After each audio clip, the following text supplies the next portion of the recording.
आज मैं आपको स्प्लिट नाम की एक साइवी फिल्म दिखाऊंगा। कहानी शुरू होती है जैसे हमें दिखाया जाता है क्लाइव निकोली और एल्सा कास्ट नामक दो वैज्ञानिक जो जेनेटिक इंजीनियरिंग के क्षेत्र में विशेषज्ञ हैं। वे न्यूस्टिक नामक कंपनी के लिए काम करते हैं। वो कंपनी विभिन्न परीक्षण करती है जो विभिन्न जानवरों के डीएनए को विभाजित करने का काम करती है। वे नई जीवित चीजों का उत्पादन करना चाहते हैं जिनका उपयोग औषधीय उपयोग के लिए किया जाएगा। कई असफल प्रयासों के बाद क्लाइव और एल्सा अंततः अपने मिशन में सफल हो जाते हैं।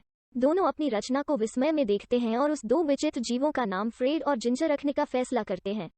पशुओं के लिए औषधीय प्रोटीन का उत्पादन करने के लिए दो जीवों का उपयोग किया जाना था। आश्चर्यजनक परिणाम और उनके प्रयोग के संभावित अवसरों को देखकर क्लाइव और एल्सा का मानना कि वे मनुष्यों पर उसी स्प्लिसिंग तकनीक का उपयोग कर सकते हैं। अफसोस की बात है कि उनके विचार को उनके नियोक्ता जॉन जोरोट और विलियम बालो से स्वीकृति नहीं मिली। उन्होंने युवा वैज्ञानिकों को मानव प्रयोग करने से सख्ती से मना किया क्योंकि इससे कंपनी की बदनामी हो सकती है।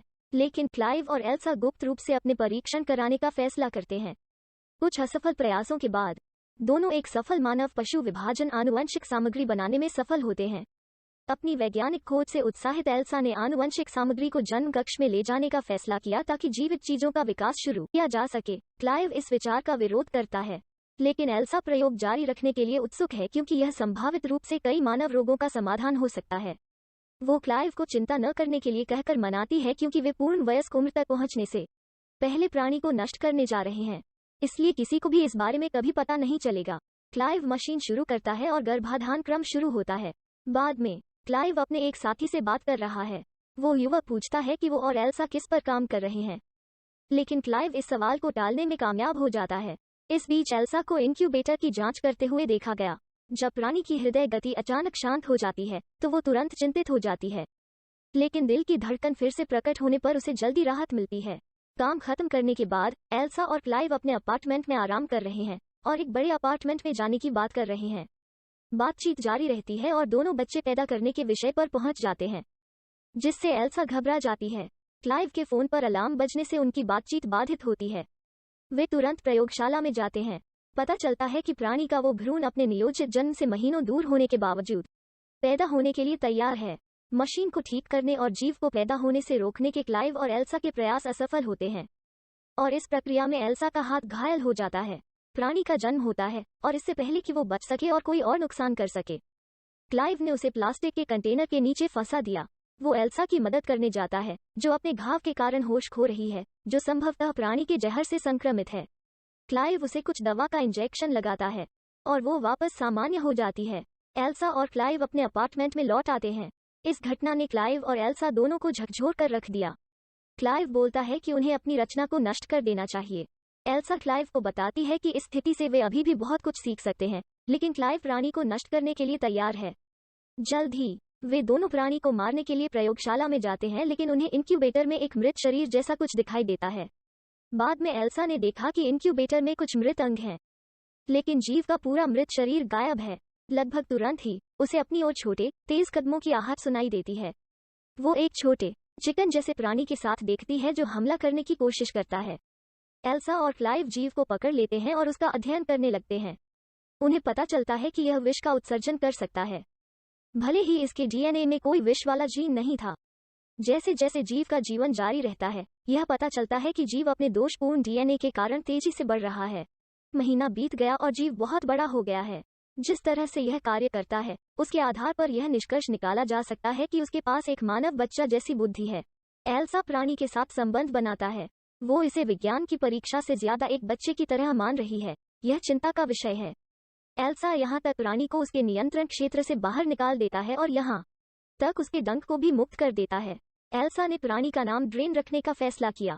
एल्सा के इस व्यवहार से एल्सा और क्लाइव के बीच बहस छिड़ जाती है। हालांकि कंपनी उनके परीक्षण और परिणाम प्राप्त कर सकती है क्योंकि उनकी प्रयोगशाला का नवीनीकरण किया जाना है, जिससे किसी के लिए उनके निश्चित परीक्षण को देखने की संभावना खुल जाती है। तभी गेविन लैब में क्लाइव का भाई और साथ ही सहयोगी उनकी बातचीत को सुनने के लिए कमरे में घुस जाता है, लेकिन अप्रत्याशित रूप से ड्रेन को देखता है। भयभीत वो जल्दी से कमरे से भाग जाता है। ड्रेन को गुप्त रखने के लिए क्लाइव और एल्सा ड्रेन को एक कार्ड बॉक्स में चुपके से ले जाने और उसे एक भंडारण क्षेत्र में छिपाने का फैसला करते हैं। उनकी निराशा के लिए ड्रेन को तेज बुखार है, जो एल्सा को बहुत चिंतित करता है।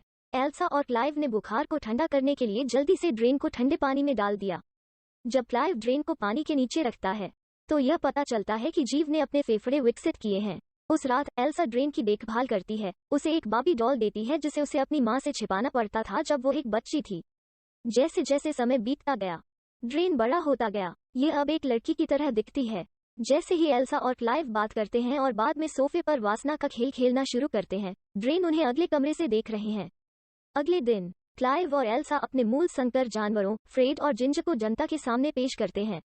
दुर्भाग्य से प्रस्तुति बुरी तरह से गलत हो जाती है, क्योंकि दो जीव बेहद हिंसक हो जाते हैं और एक दूसरे से लड़ते हैं।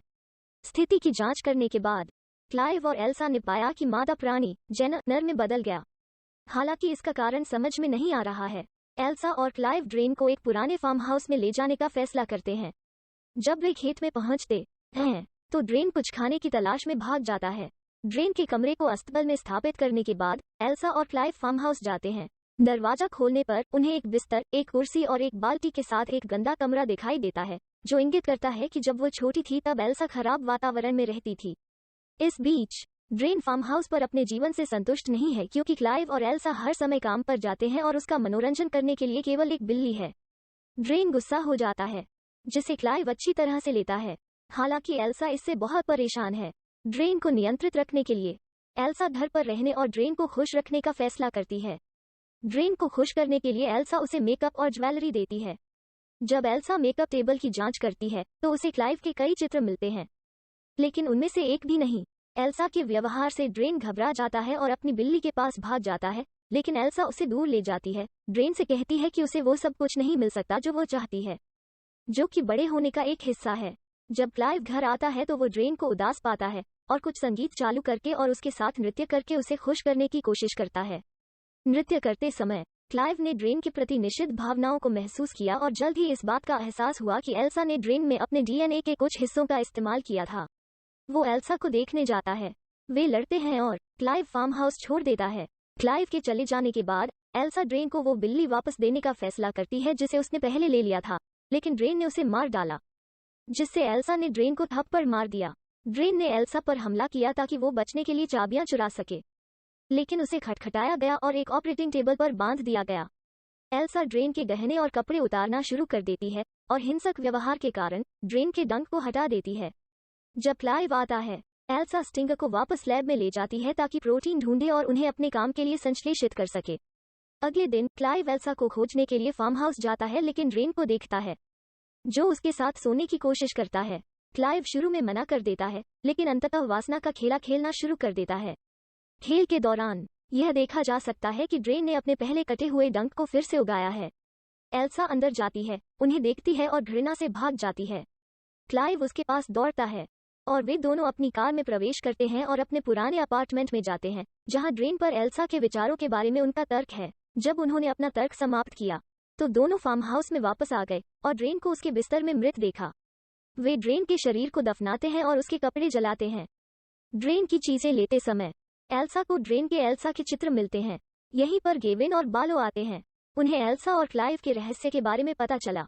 इससे पहले कि वे बातचीत में शामिल हो सके, ड्रेन अचानक प्रकट होता है, अब और अधिक मर्दाना दिख रहा है। यह दर्शाता है कि ड्रेन भी गेंजर की तरह विपरीत लिंग में परिवर्तित हो गया। ड्रेन आक्रामक हो जाता है, बालो और गेविन को मारता है और क्लाइव पर हमला करता है। एल्सा जंगल में भाग जाती है, लेकिन बहुत दूर नहीं जाती है, क्योंकि ड्रेन उसे जल्दी से पकड़ लेता है।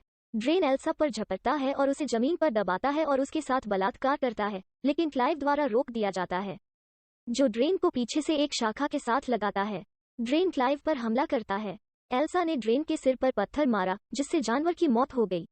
इस सब के बाद एल्सा अभी भी एक न्यूस्टेड कर्मचारी है और उसे ड्रेन के शरीर में मौजूद प्रोटीन में अपना शोध जारी रखने की अनुमति दी गई है। जब वो खड़ी होती है तो वो स्पष्ट रूप से गर्भवती होती है, जो इस संभावना का संकेत देती है कि वो ड्रेन के बच्चे को ले जा रही है।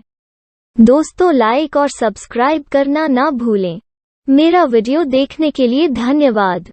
आपका दिन अच्छा रहे। अलविदा।